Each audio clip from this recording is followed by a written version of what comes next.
When the news of his grandfather Henry's death arrived, Alex had fallen asleep after spending yet another night working late at the office. His phone buzzed in the early hours of the morning with a short, curt message from his cousin Melissa.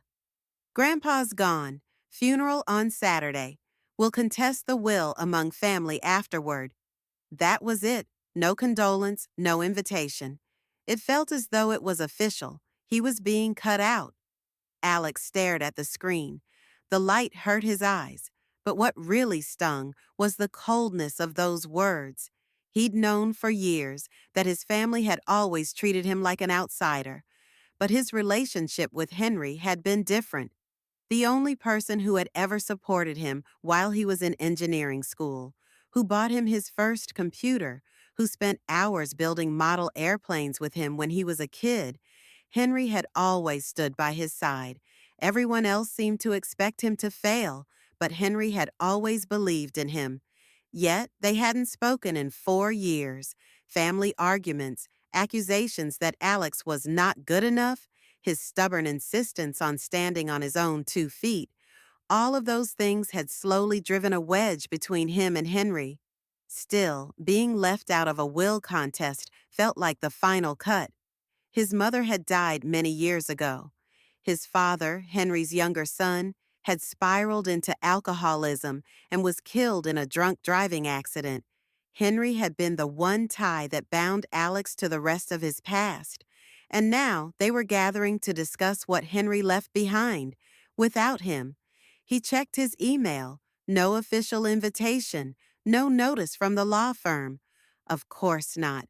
He'd been erased from the list. A spark of anger flared inside him. He rubbed his eyes and took a deep breath, muttering to himself, "If they really cut me out, it means something's being hidden." Memories surfaced of something Henry once said, "Even if everyone abandons you someday, I'll never forget you. Some things will come to light later." A flicker of determination ignited in Alex's mind. Maybe not being invited to the will reading was part of Henry's plan, a way to keep him from suspecting something.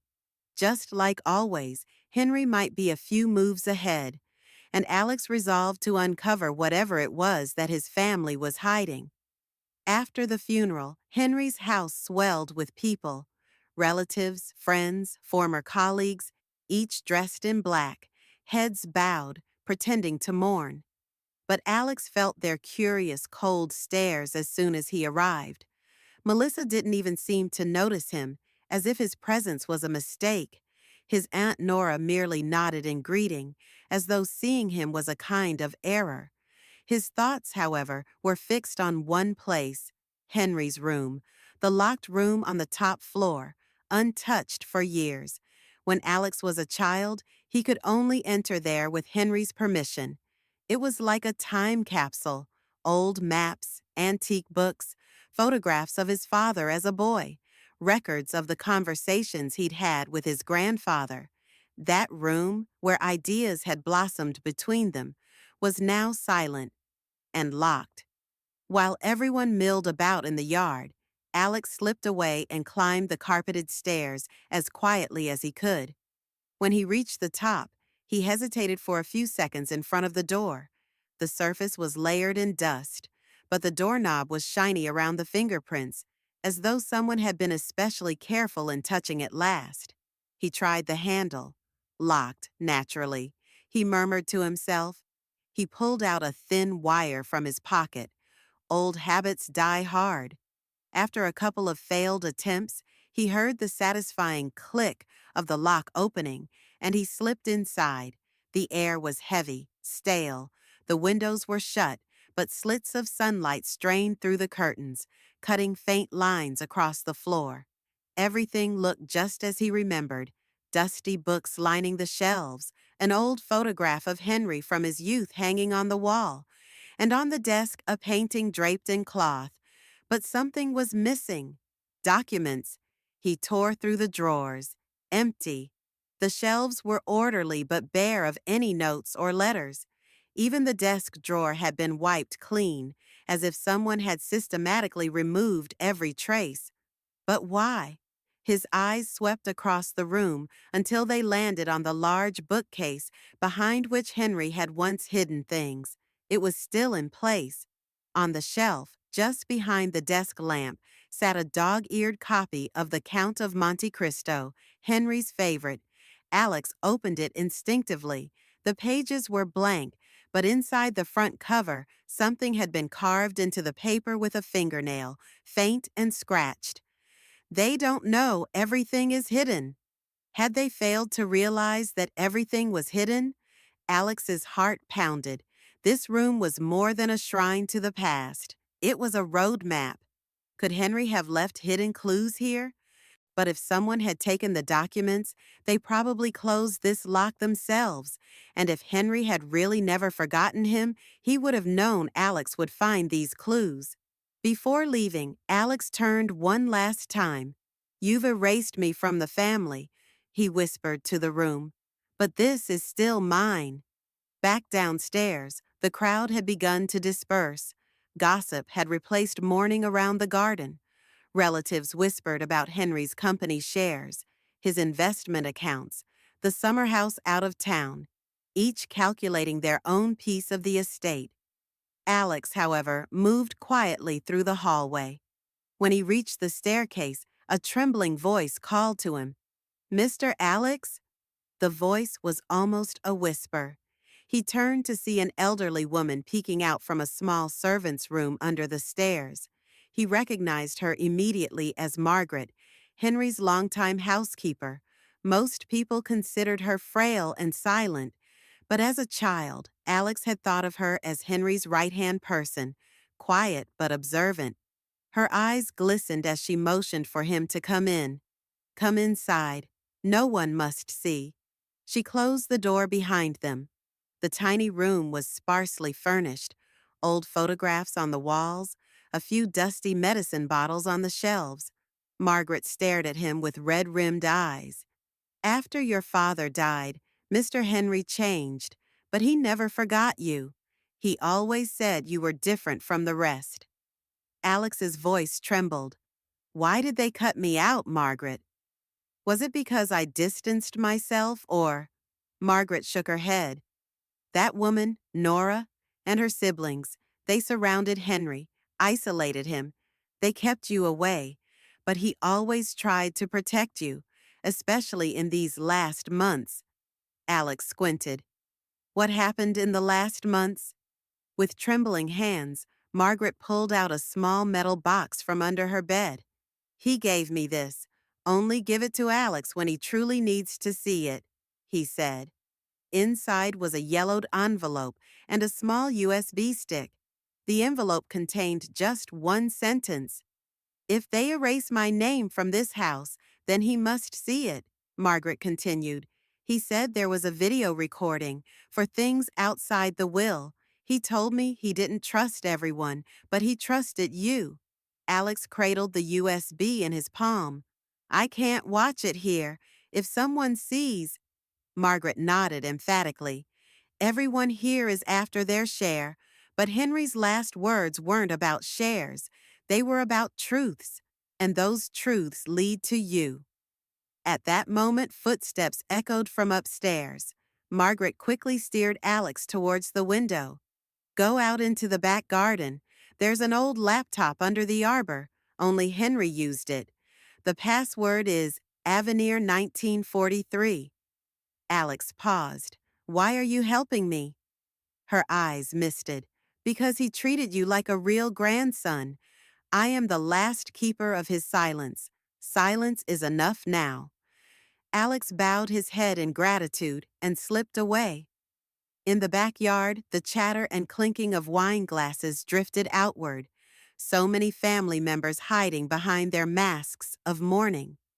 Inside those masks, the truth was not in the open. The truth lived in shadows and silence. Walking down the path, Alex found the rickety wooden cabinet beneath the old arbor. Its hinges creaked as he opened it. Inside were stacks of old cables, worn notebooks, and finally, the laptop, covered in dust. Margaret's whispered password echoed in his mind, Avenir 1943. He knelt in front of the laptop, reverence mixing with sadness. This was Henry's plan laid bare. He powered it on.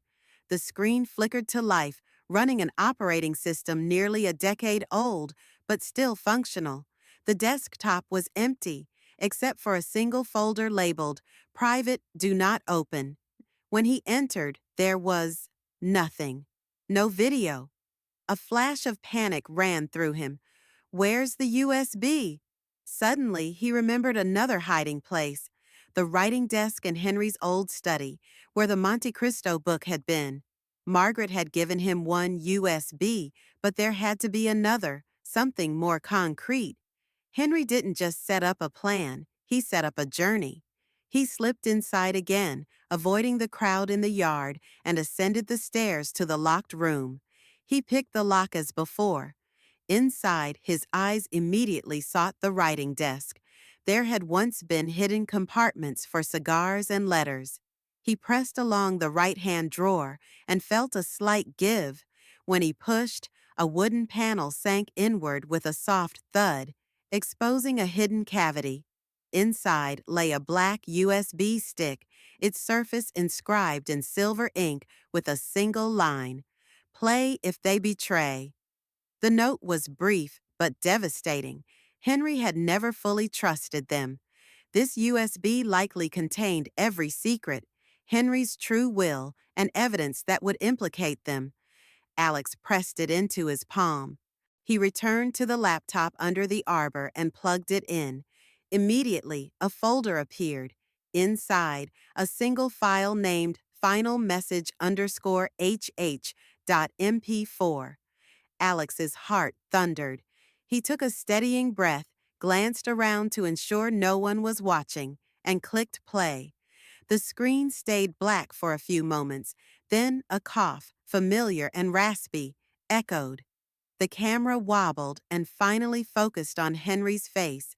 He looked frail, his skin pallid, the hollows under his eyes darkened, but his gaze was still sharp and unwavering, as though he could see everything. He stared directly into the camera, as if looking into Alex's soul.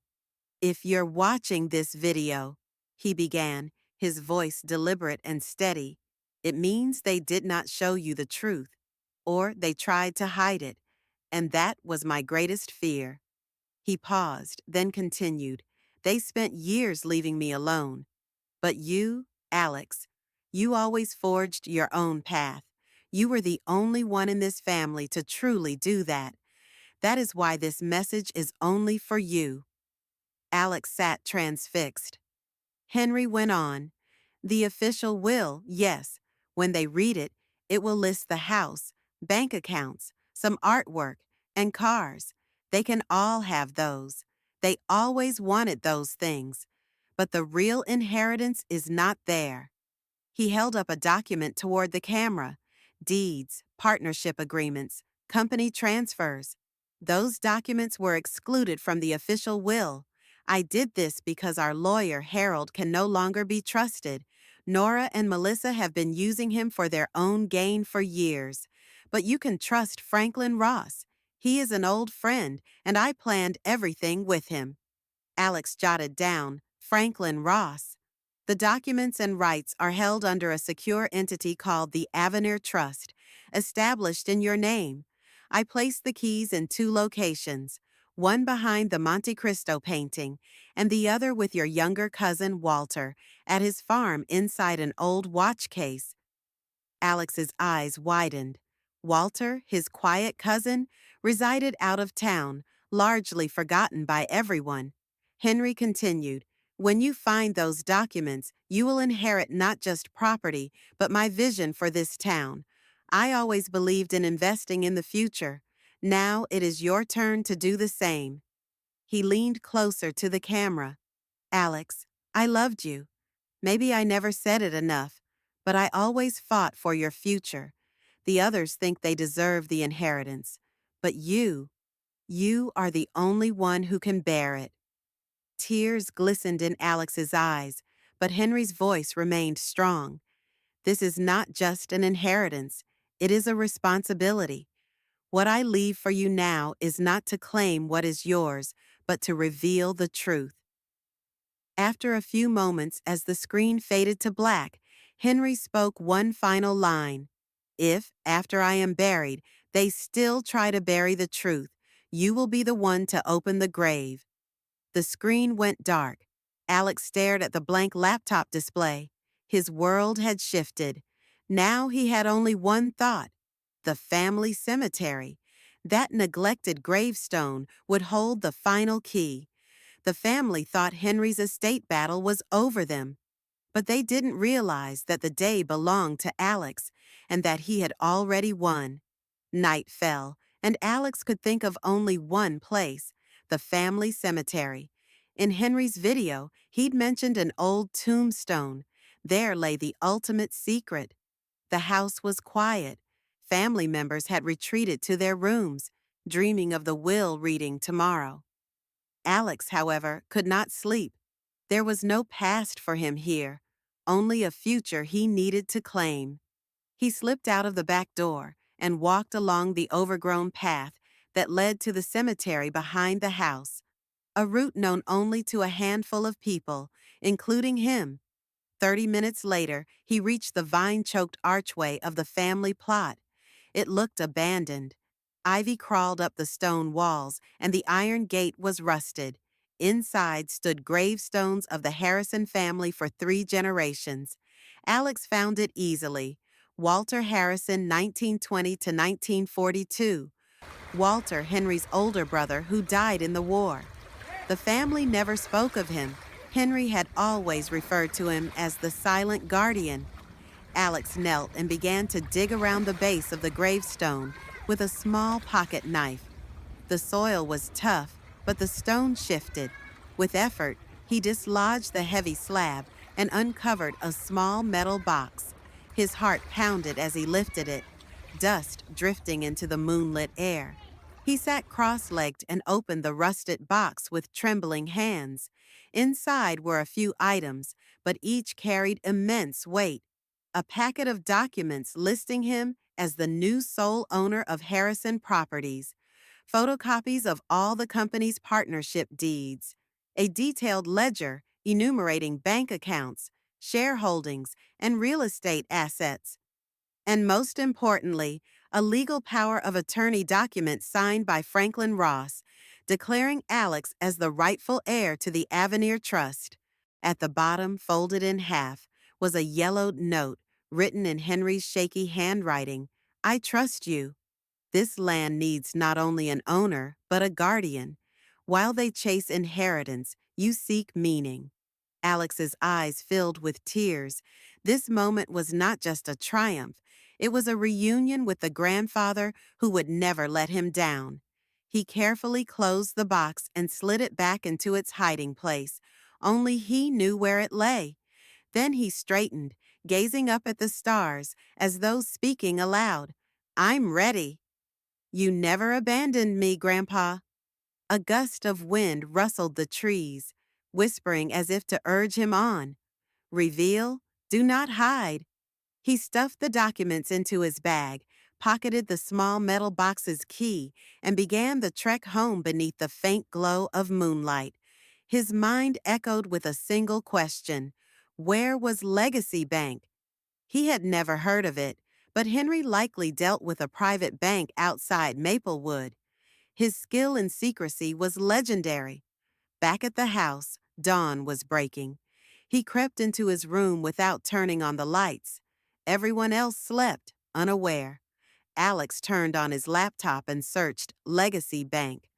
Among the dozens of results, one caught his eye: Legacy Trust and Security, Wilmington Branch, bespoke safe deposit solutions for exclusive clients. Wilmington.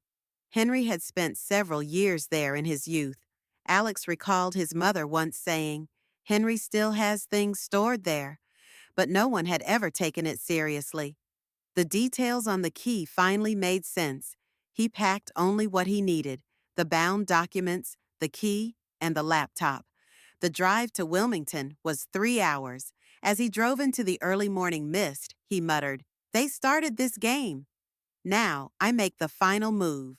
3 hours later, he pulled into a small hilltop lot in front of a nearly windowless marble building embossed with the words, Legacy, Trust, and Security. The guard at the entrance studied Alex closely. "How can I help you?" the guard asked. Alex took the old metal key from his pocket. "My grandfather, Henry Harrison, has a safe deposit box in Unit 311. The guard examined the key, then nodded and motioned for him to follow. Security protocols required Alex to enter alone. They descended through a series of locked doors and fingerprint scanners, until finally they stood before a heavy steel vault door. The guard turned to Alex. "This is Box 311. You may use your key." Alex slid the key into the lock. With a lengthy click, the door swung open. Inside lay 3 items: a thick leather-bound folder stamped in gold, Harrison Holdings, Confidential, a second USB drive in a black envelope, and affixed to the vault's interior, a handwritten note. "Alex, before you take the last step, here is everything you need to know." Alex's hands trembled as he opened the folder.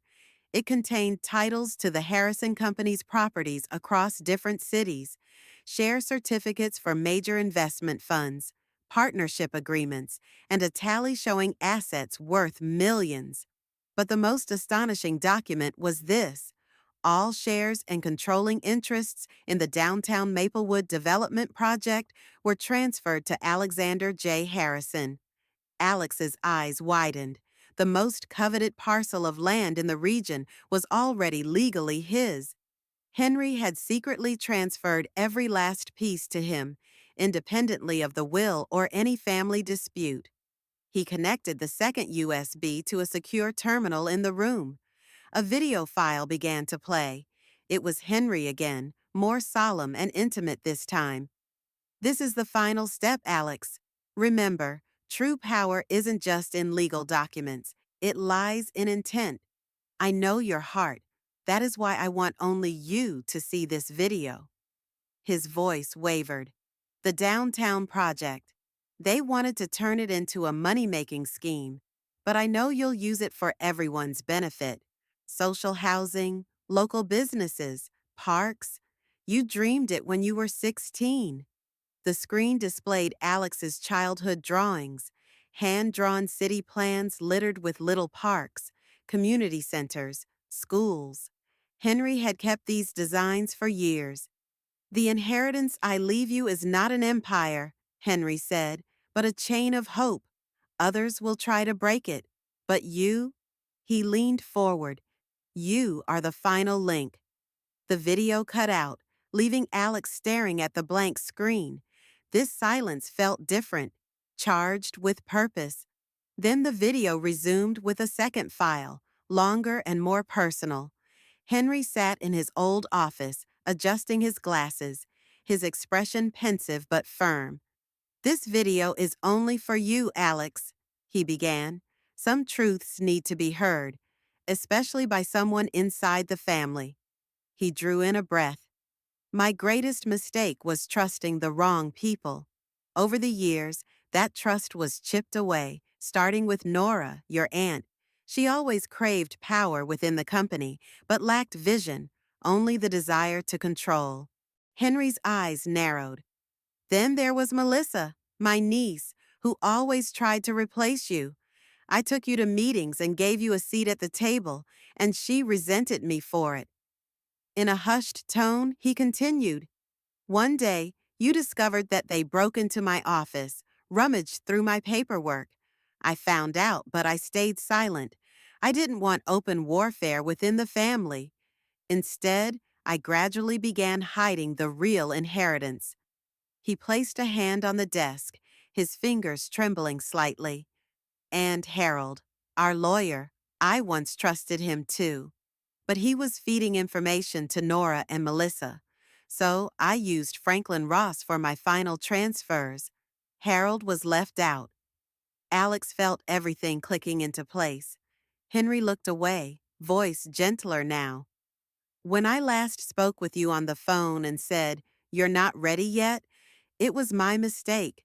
But after that call, I watched you closely. Your overseas projects, the articles you wrote, even your sustainable architecture proposals in small towns, things I never dreamed you'd accomplish. I was proud of you. Henry leaned closer, as if bestowing a final blessing. That is why I chose you, Alex, because you are not just someone who can run a company. You have a conscience. A family business that is only driven by profit will rot in time, but if it flourishes on values, it will live forever. He paused, eyes full of emotion. My greatest regret was not defending you more. I left you to face those cold stares and exclusionary acts alone, but you never wavered. So now, everything is yours. Tears filled Henry's eyes. He was no longer the stern patriarch, but a grandfather asking for forgiveness. They want only the fortune, but I wanted someone to carry my legacy, and that person is you. The video ended. Alex sat in silence, understanding at last that every slight, every lonely evening had led to this moment.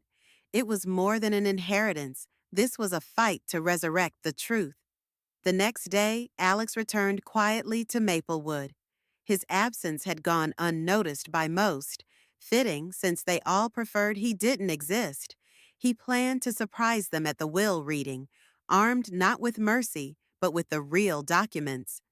On the day of the reading, the family lawyer Harold Stevenson's office felt like a grand stage. A long, dark wood table dominated the room. Certificates lined the walls. Leather-bound legal volumes filled the bookshelves. Yet nothing hinted that a reckoning was about to begin. Nora sat at the head of the table in a charcoal gray pantsuit. To her right were Melissa and her husband. Cousins clustered at the back. All wore expressions of certainty. This was already theirs. When Alex walked in, a hush fell. Melissa's eyes rolled. "What are you doing here?" Alex's reply was brief and measured. "If this is part of Grandpa's funeral, then I'm here too." Harold rose from his chair, adjusting his glasses, offering Alex a disdainful glance from across the room. "This meeting is for family members whose names are on the will, for legal heirs." Alex placed his bag on a nearby chair and unzipped it. "I am a blood relative of the Harrison line. According to my grandfather's intentions, I am here." Harold swallowed, flicking a glance at Nora, who ignored him. "Let's proceed. We can discuss this matter later." As Harold began reading aloud, the atmosphere shifted. Everyone watched him intently, expecting the usual bequests. "I, Henry James Harrison, leave a legacy of love and a carefully built inheritance." His smooth voice recited the official will: the house to Nora, jewels, a beach house, and investment income to Melissa. Smaller shares to the cousins, everything exactly as they'd anticipated. Faces lit up with smug satisfaction. Then Harold's voice trembled slightly. "And the remainder of my business interests, Harrison Properties including all shares, land holdings, and development projects." Nora stiffened. Melissa's smile froze. They thought this was their crowning moment. And instead, "All these assets are bequeathed to my grandson, Alexander J. Harrison." Silence descended like a shroud. Melissa's jaw dropped. "What did you say?" Harold removed his glasses and rubbed his eyes. 6 months ago, Mr. Henry Harrison revised his will. This document has been validated in court. Everything is legally binding." Nora lurched to her feet. "This must be a mistake. Alex hasn't been part of this family for years. He's not even one of us." Alex remained calm, reaching into his bag and placing his own stack of documents on the table. "My place in this company is established by legal papers. Grandpa shaped this inheritance for me." For the first time, even Harold seemed uncertain. But he read the papers, nodding slowly. The transfer numbers matched. Dates were correct. Each signature bore Henry's name in crisp ink. Everything was mature, vetted. "We must trust the will," Harold said quietly. "These transfers are valid." Melissa fought for composure. "Then none of this is left for us?" Alex looked at her, expression unreadable. "He left you the house, the cars, the jewelry, but not this, because what I hold is not mere wealth, but a vision that only one of us could carry." Harold closed the official will and slid it aside. "Then it appears you are the sole heir and controlling shareholder, Mr. Harrison." Nora stared at Alex, eyes burning. "You can't just show up now and seize everything." Alex locked eyes with her. "This table belongs to me as well, Nora." His tone was neither angry nor triumphant, just final. He slid into one of the chairs, seating himself at the head of the table. Nora sputtered, "You weren't even here. Our lives went on without you." "Why now?" Alex held up a legal sheet. "When Grandpa left me this seat, he left a place where the name matters only if you uphold the values behind it." Across the room, Thomas, his uncle, who'd never waded into inheritance fights, leaned forward, finally seeing Alex as more than a phantom who'd vanished. "Alex, you have every right." Nora shook her head, tears threatening to surface. "Number Grandpa was my brother. He trusted us." Alex fixed his gaze on her. "Blood is not enough. When Grandpa executed these transfers, he chose me, legally and morally." He paused, letting the weight of his words settle. "You chase money. I carry purpose." Harold gathered his papers. "Given these documents, there is no legal challenge you can mount. Mr. Henry Harrison's will is clear. You are the rightful heir." Nora leaned back. Melissa folded her arms, stunned. Thomas simply watched. Alex reached into his bag once more. "There's one more thing." He lifted the USB stick and connected it to Harold's office TV. "Grandpa prepared a message for all of you." Harold tried to interrupt, but Alex flicked his hand. "Please let them hear this." The room flickered to life with Henry's face, eyes steady, his office behind him. "If you're watching this video," he said, "I am gone. Some truths must be told in my absence. I spent my life building this company from the ground up. I lost my son, and all I wanted was a family who honored his memory, not the fortune. But you, my descendants, sought only wealth." Tears welled in Melissa's eyes as Henry's voice continued.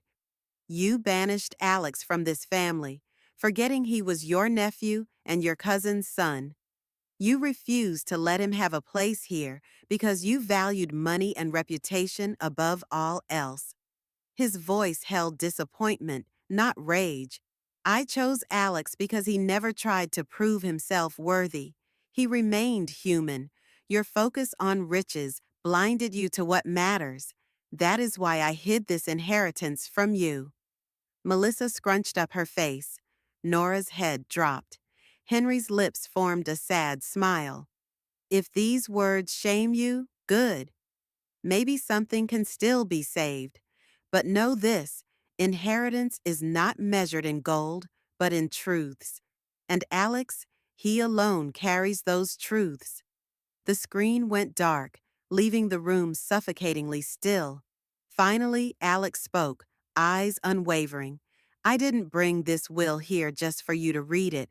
I brought it so you could hear it." He looked at Nora. "This was not merely about dividing assets, but about reconciliation. Grandpa wanted you to confront your own blindness." None of them dared respond. Henry's words had stripped away every mask. At last, Melissa broke the silence, voice trembling with anger and fear. "This is manipulation. Grandpa was sick. He was influenced by Alex to do this."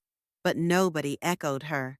Nora shrank in her seat, tears streaking down her cheeks.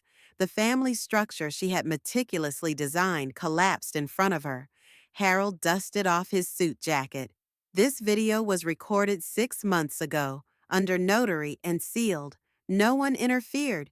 This is his final will. Melissa buried her face in her hands.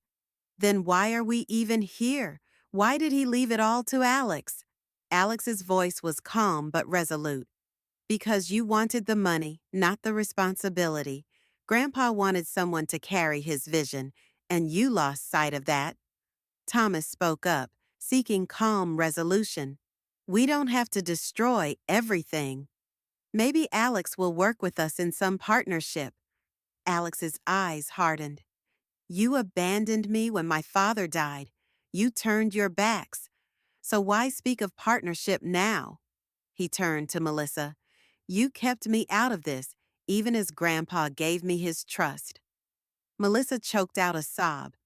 I just wanted to belong. I wanted to be at the center. Alex shook his head. The center is never built on lies. At that instant, Harold murmured, Legally, this dispute is closed. Henry's testament is beyond challenge. Alex is the rightful heir. Silence fell again, but this time it was acceptance. Melissa lowered her head. Nora slipped out of the door without a word. Thomas simply nodded and walked away. Alex, however, remained at the head of the table, surveying the room and Henry's portrait on the wall. He rose and reached into his bag one last time, pulling out a sealed envelope Henry had marked, "Open only when everything is resolved." He opened it and read aloud, "If you are reading this, it means things went as they should. And Alex, you are no longer below anyone, but above. Do not hold a grudge against your family, yet do not excuse their blindness. If they accept the truth, grant them a small share, but only on one condition. No one claims any new rights until the truth is fully acknowledged." He placed the letter on the table, taking a deep breath, and turned to Melissa. Despite leaving you nothing, Grandpa asked me to show mercy. Therefore, I offer you a stake in the family investment fund, and the same to Nora and Thomas, but on one condition. Melissa lifted her tear-streaked face. What condition? Alex approached her slowly. A public statement acknowledging you knew of Grandpa's last intentions, that you recognized all rights belong to me. Only then will you receive your share. Melissa flinched. What will people think? Alex's gaze was firm. They already suspect the truth. Owning up now will preserve what little respect you have. Melissa remained silent, head bowed. Then she nodded. I accept. Alex spoke to the empty room. Thomas? Thomas emerged from the hallway. I accept for your sake, Alex. I see now you are fair. Alex inclined his head. I must be fair, for Grandpa was fair. He added, This is not charity. It's an examination of conscience. Those who accept truth can live with it. Those who deny it will drown in their own silence. With that, the gathering disbanded. The grand office emptied, leaving behind a fractured family and echoes of truth. Alex lingered, walking slowly toward Henry's portrait. Then he moved to the head of the table and drew forth another sealed envelope. This one, Grandpa had said, should only be opened when the dust settled. Inside was a letter. If you read these lines, everything has gone as it must. You stand not behind, but ahead. Now, to my family, I leave this as a final gift. In the center of the letter was a clear instruction. If you accept the truth as it is, I grant you a portion of the family's investment fund, including Nora and Thomas, under one stipulation, a public admission that you had knowledge of these hidden documents and that all rights belong to Alex. Alex laid the letter on the table, looked to Melissa. His voice was warm but unwavering. Grandpa spared you nothing, yet asked me to show you mercy. I offer you a stake, provided you acknowledge the truth publicly. Tears welled in Melissa's eyes. Thomas stepped forward and bowed his head. I accept, Alex. Thank you for your fairness. Nora, however, had already slipped away. Alex quietly rose and gathered the letters and documents. He turned to leave, but just then Emily, his cousin, timidly stepped into the doorway. Alex barely registered her presence, but she spoke up in a low voice. Alex. He looked at her, his expression welcoming. I knew everything, she whispered, staring at the floor. I knew how my mother pressured Grandpa, gave Harold instructions to hide the deeds. I knew they hid the titles. All of it. Alex's eyes narrowed. Why didn't you speak up? Because I was afraid of losing my family, she confessed, voice trembling. Mom always said, if Alex returns, everything will fall apart. So I stayed silent, even though I knew. Alex didn't move. Emily continued. When I saw Grandpa's videos, I was devastated. He treated me well, too, showing me you as an example. But I lived in my mother's shadow. I didn't want to be like her, but still. I stayed silent. Tears blurred her vision, but her chin lifted. Do you hate me for that? Alex rose slowly and took a step toward her. Knowing the truth but staying silent was a mistake. But speaking now, that's courage. She wiped her tears. Is it too late? He shook his head. Grandpa didn't just seek an heir. He wanted someone with the courage to stand for what is right. If you are willing to stand with us now, it's not too late. Emily inhaled deeply. I stand with you, Alex. I will do whatever it takes. Alex's first genuine smile in days appeared. This isn't about taking sides. It's about facing who we are. If you truly stand with us, we will rebuild this together. She nodded. Grandpa believed in you. Now it's our turn. In that moment, a new balance emerged in the room. A door once thought closed swung open. Sometimes silence is the hardest fortress to breach, but one voice is enough to shatter it. Just hours after Emily's confession, a new car pulled up outside the mansion. As Alex watched from a side window, he saw a gray-suited figure step out carrying a briefcase. Franklin Ross, Henry's old friend and the architect of the hidden transfers. Franklin entered the empty office unannounced, and Alex opened the door. I knew you were coming. Franklin's voice wavered with quiet urgency. Time to unveil the final document, Alex. He produced a thick legal folder. Henry had me notarize this 2 months before his death. It supersedes the will. It grants you full authority over every business decision, property transfer, and shareholding. It was executed while he was still alive, making it unassailable. Just then, Harold Stevenson burst in, face etched with tension. I've examined these papers, he said to Franklin. They are impeccable. Henry Harrison transferred executive control to Alex Harrison while he was alive. Emily looked stunned. When did this happen? Alex replied, in Legacy Bank's vault, part of the second USB's instructions. Franklin oversaw the entire process. Harold took out his own stack of documents. There is no legal ground for any challenge. Henry's legal testament places every right in Alex's hands. No other family member has any claim now. At that moment, Nora re-entered, as if summoned by fate. This is nonsense, she declared. We ran this estate for years. He was like a son to me. Franklin spoke with measured calm.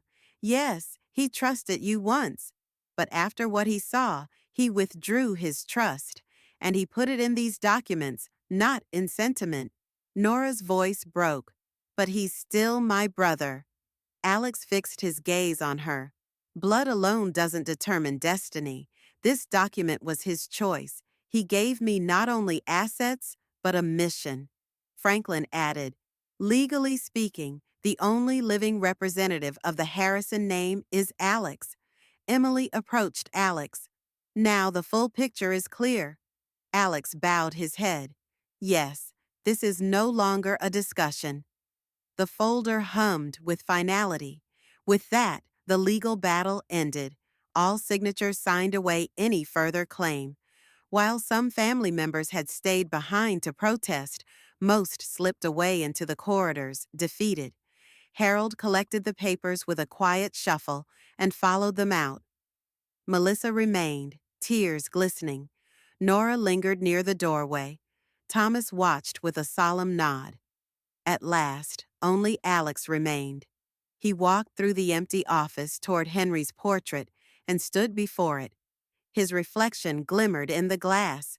Then he approached the head of the table to retrieve a sealed envelope Henry left, only to be opened when everything was settled. He broke the seal and read aloud, "If you read these words, everything has fallen into place.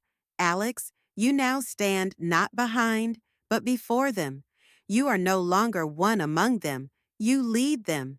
Inside was a final instruction. Do not hold a grudge, but do not forgive blindness. If they accept the truth, grant them a small share, but only if they publicly acknowledge that they knew the documents existed and accept your claim. Alex laid the letter on the table, took a deep breath, and turned to look at Melissa, who remained in her chair, shaky. Despite leaving you nothing, Grandpa asked me to show you mercy.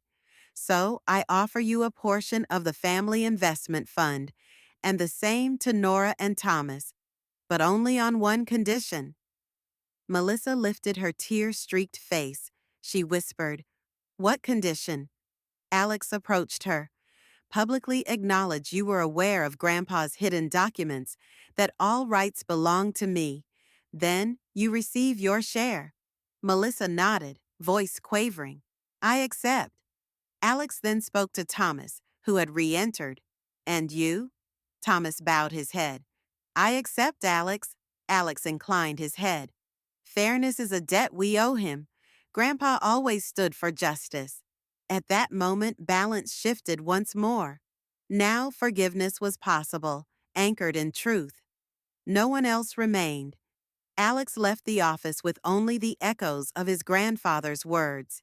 His first act was to resurrect Henry's vision for the Maplewood Riverside development. Once slated for luxury housing, Henry had dreamt of community spaces, affordable homes, local businesses, parks. Alex laid out the original plans, revealing every detail. He assembled a team of architects, young designers, sustainable building experts, and local artists, all committed to Henry's vision. "This is not a building," Alex told them in the dusty construction field. "This is a community reborn." When the first cornerstone was laid, the ceremony unveiled a brass plaque that read, "Harrison Community Center, built with vision." This center would be more than bricks and mortar. It housed a library for children, a health counseling office for seniors, and a co-working space for entrepreneurs. Most importantly, it was open to everyone, free of charge. The next initiative was the Education Scholarship Fund, named after Henry. Each year, it would award scholarships to low-income students in Maplewood. At the press conference announcing it, the seats were filled not only with local reporters, but also Henry's longtime friends, neighborhood elders, and people who hadn't even known the Harrisons. In the front row sat grieving townspeople who had mourned Henry's death, now moved to tears, seeing his legacy come to life. "Henry used to say," Alex addressed the crowd, "inheritance is measured not by what you leave behind, but by what you make people remember." Today, we remember. Slowly, the town began to shift. People started to see Henry's grandson not as a reclusive stranger, but as a leader. One elderly neighbor told a journalist, "Henry always said, 'My grandson will come back one day and set things right.' Well, that day has come." One evening, Alex and Emily walked through the half-finished community center. Dust floated in the fading light. Children laughed in the playground beyond. A tech demonstration with VR headsets was underway. Elders sipped coffee and shared stories in a makeshift lounge. Alex climbed to the small balcony overlooking the site. Franklin joined him, his voice hoarse but content. "Do you know, kid, Henry dreamed of these days, but you turned that dream into reality." Alex shook his head. I merely followed his footsteps. Franklin smiled. Number, you didn't follow his footprints. You created your own. The evening sun glinted off the building's glass windows, illuminating the inscription above the entrance. True inheritance begins with justice. At that moment, Alex silently whispered, Grandpa, now everything is in its rightful place. 1 year had passed. In the heart of Maplewood, the new building towered as a symbol of hope. Its gray and white stone facade blended modern design with a respectful nod to the past. Above the entryway, letters cast in bronze declared, True inheritance begins with justice. Inside, the Harrison Community Center buzzed with activity. A vibrant library where children thumbed through books, a wellness suite where women received counseling, a bright technology lab teaching coding to teenagers, and cozy conversation nooks for the elderly to share their life stories. In the center of it all stood a small memorial dedicated to Henry, showcasing photographs and mementos of the grandfather who had orchestrated this legacy. On opening day, the crowd was larger than expected. Local media, city officials, and even former critics of the Harrison family came to witness the inauguration. Alex stepped onto the platform in his dark suit. His eyes first took in the inscription at the entrance, then he turned to face the audience.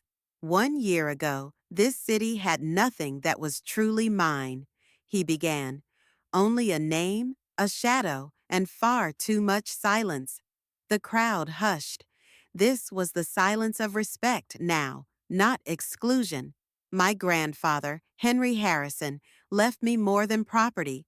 He left me a vision, a responsibility, and a mission. And he made me not just his heir, but his guardian. He paused, gazing at Emily standing beside him. Melissa and Thomas were in the front row, quiet but present. Nora was absent, likely unable to face it. Alex pressed on. Today, we open these doors not to a building, but to the past we honor and the future we build together. Every idea nurtured, every moment spent here, every breath we draw in these walls will carry us forward. A wave of applause broke out, not just for the building, but for the tangible realization of Henry's dream. That applause was Alex's validation. The community had embraced the legacy. Later that evening, Alex and Emily returned quietly to the terrace behind the center. The setting sun painted the sky in shades of crimson and gold. From the balcony, Alex gazed out at the bustling courtyard below. Franklin joined him, leaning on the railing. I told you, Franklin said softly. Henry saw this day. But you made it more than a dream. Alex bowed his head. I just followed the path he laid out. Franklin corrected him. No, you didn't just follow. You left an imprint that will last. The sunset reflected off the glass facade, illuminating the words above. True inheritance begins with justice. For the first time since Henry's death, Alex felt a calm satisfaction. Grandpa, now everything is finally as it should be.